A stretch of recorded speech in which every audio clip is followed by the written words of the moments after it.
All right, how do we make a spider web? This is going to be actually using some geometry, and when we have the geometry, we're actually going to bring that in to Photoshop as an ambient occlusion bake. So this is actually not a difficult thing to do. If we are to look at the one I had already created, this one right here, you can see this is the spider web that I made. It's actually making a pipe and deleting out pieces and modifying it. So if I were to do that again, I could do a create polygon primitives and pipe, and I have this set. Let's do 24, hit OK, and I'm going to delete out some of this here, and I'm going to go and scale this. There we go. So now that I have that, if I were to go and select every other one of these, so if I go around, or I could just grab the vertices if that's easier, just to see these as you're selecting them.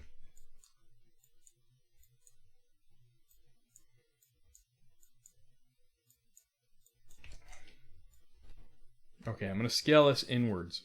And that's going to look kind of like a weird snowflake. If I hit the 3 key, it gives me this type of a shape. That's what I'm going for. So if I double click around the inner edge of this and scale that closer, it's a little bit thinner now. And what we want is our outer edges, we want those to be hard. And we want our inner edges to be soft.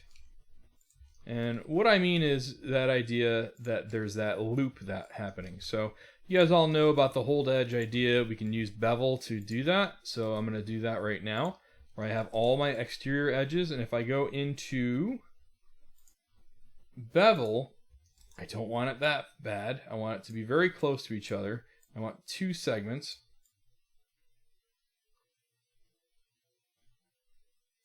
Let's go 0.01. There we go. Now, if we were to hit the 3 key, ooh, spooky, right? So I have this loop here, and I have the hold edge there. I'm using my 3 key to see what the smooth preview is going to do. I like it. Now, all I got to do, duplicate. Actually, before we even duplicate it, let's take this thing and add some depth to it. So I'm going to go into my multi-cut, go right down the middle, double click to grab that, and let's get a little bit closer to see it. Pull up. Alright, now we have some depth to it.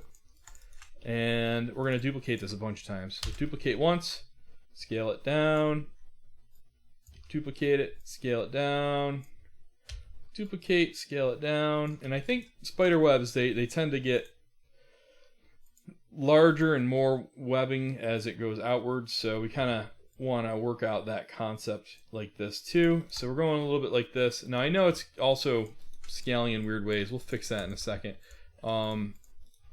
Duplicate it, scale it down, duplicate it, scale it down. We'll do that one more time. So now that I have something like this, I'm going to center my pivot point. So I'm going to center, and I'm going to do that to all of these. So I'm just going to click. I'm going to hit the G key, G key, G key, G K, G, G, G. Okay, so I center the pivots on all these. I'm going to hold down the X key to snap them to the same location. How exciting is that? Super fun. Okay, now it's scaling weird. I know that because I scaled everything. It gets thinner and thinner as it goes in. Not good. Easy thing to do. We can just fix that by scaling it out. Scale it out. And yeah, we have to do that with each one of these. Scale it in.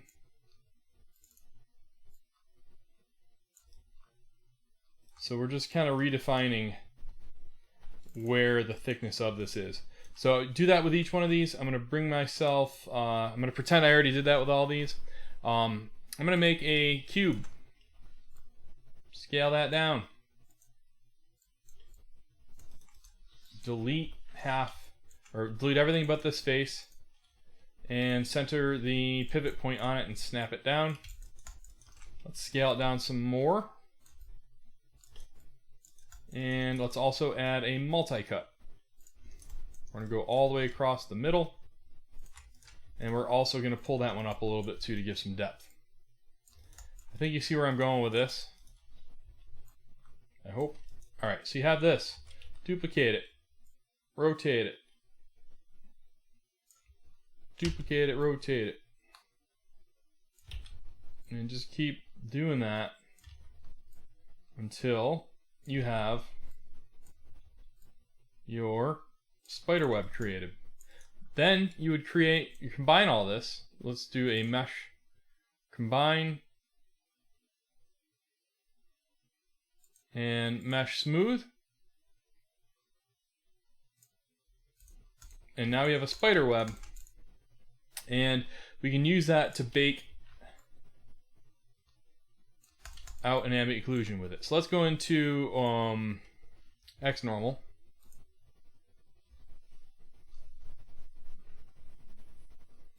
And this is pretty easy to do. We're going to go into our high spider web. So we would output an OBJ of a high. That would be the one we just made. And we need a plane. The plane that we just added that we're going to bake it to. That's our low spider web. So from here, what we're going to do is an ambient occlusion map. So turn that off, and ambient occlusion, and nothing else needs to be there. 512 by 512, and that needs to be sent to, we'll call that occlusion. Hit save. Let's also tell it to do a base texture. So that'll give us a color too. Let's generate. Okay, so it gave me a base texture and it gave me the ambient occlusion. That's pretty good. Let's turn off the edge padding so it's not doing any expansion on our model. And so our thickness is now going to look like this. So I like that. Now in Photoshop, we would have those files brought in. So I'm going to use a black background so I can see it. And I would have these files brought in. So let me do that right now. So File, Place, Embedded. And I'm going to go, for me, I had it as my assets for my XNormal. And it was my base texture. So I have my base texture. I can bring that in. Okay. So my base texture is right here. It might be a little bit too thick. We can also do a File, Place, Embedded, and the ambient occlusion that we baked. Just making sure. Okay, I got that, and I'll do this as a multiply. It's just a little subtle for extra shadow. It's not a lot. Now that I have something like this set up for myself, what I can do is I'm going to merge this down. So merge. So we have to first rasterize this layer because you can see it's not rasterized yet. So let's do a rasterize, and right click merge down. So this is all one image.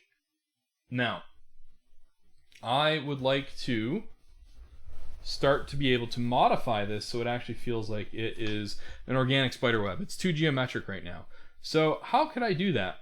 A lot of different ways. I can do a filter, and let's do a distort, and let's just do let's try displace. Nope, let's not try displace. Let's do filter, distort. Let's do a twirl. Not a lot, just a little bit to make it feel like it's spun a little bit. And then let's do a filter, distort, wave. Now that's insane. We don't want that much of a wave. So what we can do is kill the amplitudes on these. And we can adjust these a little bit just to skew them a little bit so we can mess with the scale on it.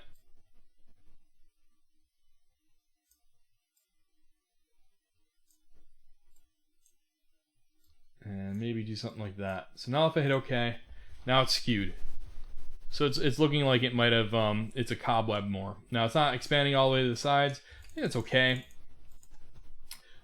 Maybe we need this to be invisible though, or not invisible, but transparent. So what I could do is I'm gonna go to select, color range, and I'm just gonna select the black, hit OK.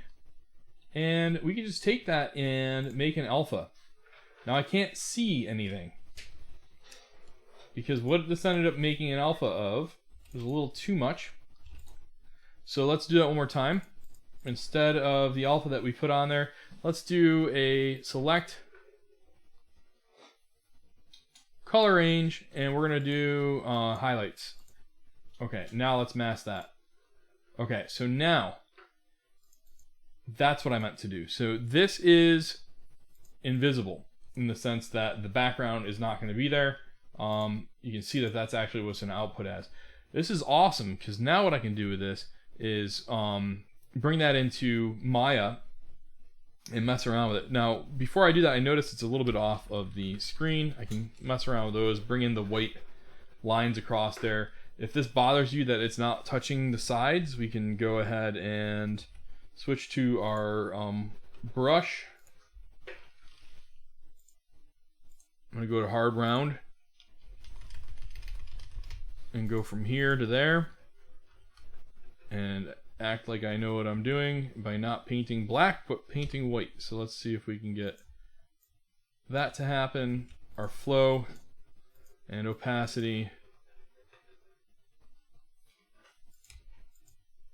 You guys have had the luxury of hearing my son and my wife now in one video, so congratulations. It's a great time. Alright, so we have that going on, and so that's maybe a little bit better. That would work for our image. If I were to turn this off and do a file, save as, and do that as a PNG, and then bring that into Maya, we now have, we don't need this anymore. Tell it to go away. And let's open up our dungeon. So if I have this here, I just had that on a plane. So if I do that again, let's say that I have a plane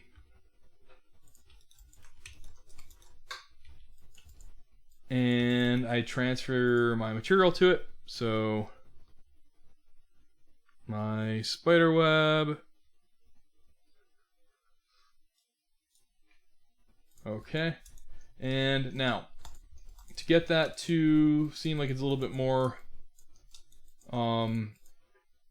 realistic, you also make sure that my transparency sorting is going on here.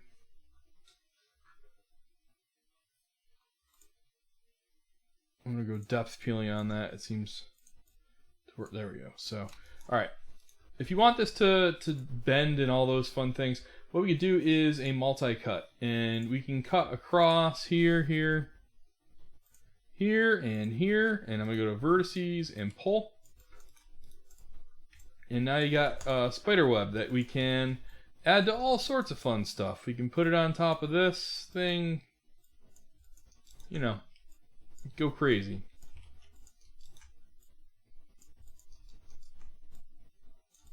There we go. And now you have a spider web that's sitting on a bunch of stuff. So obviously it wouldn't probably sit like that so much, but would be maybe in a corner like that or things like that. So pretty cool. You can always adjust it, delete out parts of it if you don't need certain sections, and yeah, it's just more decoration for your dungeon. All right, that's it.